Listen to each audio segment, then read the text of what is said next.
Welcome back. Today we're talking about children living with cancer. The Children Living with Cancer Foundation is a non-governmental organization set up to cater for the welfare and medication for children battling cancer whilst providing support for their families. The CLWCF, that's the acronym, is registered with the CCL, Childhood Cancer International, an international organization dedicated to the care of children with cancer and those that have survived cancer. In the studio we have Dr. Nick Anwobi, who's the founder of CLWCF. Thank you for joining us. Thank you for having us. Also here is Ruth Kiazo. Thank you. That's part of it. Thank you. Let's begin with you, Dr. Anwobi. Yes, please. Tell us about this foundation and why. Okay. Children Living with Cancer Foundation was founded about 14 years ago. I was doing residence at Lutz and came across many families whose children have cancer. And the funniest thing was that most of them, before coming up to Lutz, had no idea that children had cancer. So it came to them as a shock. Some were in denial. Some would discharge their children against medical advice because they didn't believe that they had the right diagnosis and go searching or shopping for a better diagnosis, and then when some of them actually achieve remission, they don't come back because they could not afford to continue treatments. Most likely at the initial admission, they would have spent everything they had, thinking that it's a one-off situation, not knowing that it's a long-term process. Treatment takes between 9 months and 3 years. So when they spend all they have, some sold their properties to have their child treated, and when that money finished, they don't come back. And so I spoke with some of my friends, and that was how we came on board. Okay, so you founded this organization to do what? Is it to provide the money the families need, or to provide the primarily it's just to create awareness. To create awareness, because we're having children come in late. And of course, once anybody, whether child or adult, have cancer and presents late, nothing much can be done for them. But how do you know it's cancer, especially in the child? Okay, in children who have signs and symptoms, just as in adults. Now, like I said, we try to create awareness. It is for the caregivers, for parents, to know the signs and symptoms of these ailments. Then they can have their children investigated, once they have signs and symptoms, and then from the investigation, one will know if it is cancer and what type, and then commence treatment as early as possible. Okay, well, we'll take a short break. When we come back, we'll be looking at how do you find these children and how are the parents buying into the awareness program that you've been doing. Please don't go away.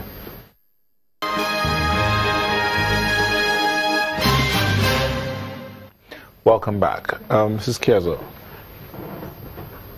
Dr. Anwobi's talked about creating awareness for families. What has it been like in terms of acceptability?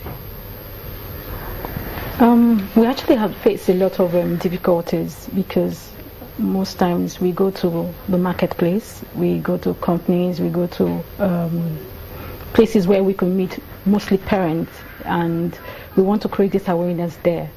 And because they don't want to hear that my child can have cancer, and they don't even want to think about it, so they always try to shut the door, no, we don't want to hear about it, we don't want you to come and talk about it, it's horrifying and all that. So we always face challenges, and for 14 years we'll be facing the challenges, and we're still pushing and continue pushing to actually create this awareness, because the children, they don't have a voice.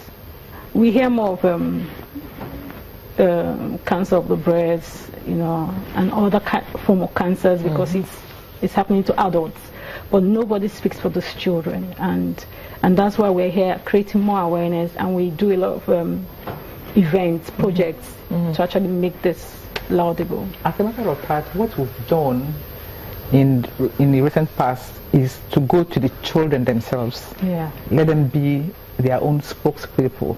You understand? So we go to schools, we have events in schools, we give them the flyers that says the signs and symptoms, and ask them to take it home. We ask them to invite their parents for our events and functions, so that the parents, you know, this is coming from their children now. You know, so sometimes we have parents come in, you know, for example, February 15th is International Childhood Cancer Day, as opposed to February 4th, which is World Cancer Day. You understand? So we more or less work with the 15th. We had a town meeting where we had about 12 schools come. Parents were invited, doctors were invited for the children to talk about what they know, because previously we've been the ones, you know, doing the talking. But this year we had the children come to talk about childhood cancer themselves, what they've learned, what, you know, by association with us, what they know about childhood cancer. And it was quite interesting, because we actually asked that we help them with their researches, but they said no, we'll do the research ourselves and come to talk about it, and it was quite interesting.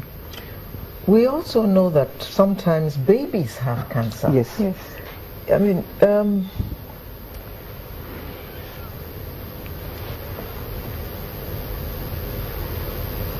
how do you deal with that?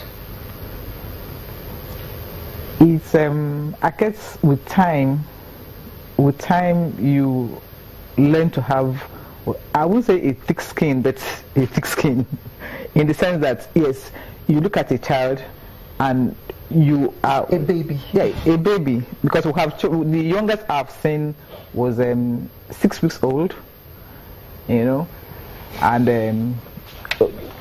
the problem we have, you know, is even telling the parents that your child has cancer is an emotional trauma for any parent whatsoever, no matter how unfeeling you are, to be told that your child has cancer.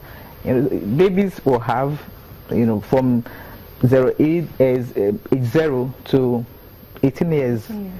You know, so is there the thing to do is for them to know on time, come in, because apparently outside in the developed countries we have up to 80-90% cure rates, as opposed to what we have here. We have less than 20% cure rates.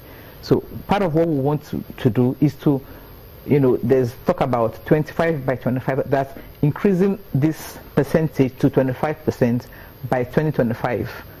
You know, all NCDs, which cancer is one of, by 25%, you know, or to 25% by 2025. Okay, how do you get finance to support the work that you're doing? It's a tough terrain, getting funding. We have individuals here and there who support us. We have some schools, you know, some would say, okay, fine, would give water for the ward. So at least the ward, because we have a ward at Lutz, so the ward have drinking water at all times. You know, we have some companies that say, okay, fine, we'll do a one-off donation, you know. And the funniest thing is that some of the doctors that we work with, having gone abroad, having gone to St. Jude's Hospital in America, had been told that St. Jude's is a purely charity hospital. All they do is Americans donate money monthly. They said to these are our doctors and nurses, go back to your country, ask your fellow countrymen to donate 500 naira every month. There is no way you will not have enough to treat every child that needs support. As a matter of fact, cancer treatment, as we know, is very expensive, very, very expensive. A cancer like cancer of the kidney in a child between 2 and 5 years old would cost nothing less than 2 million. That's for the whole treatment. It's not a one-off thing. And you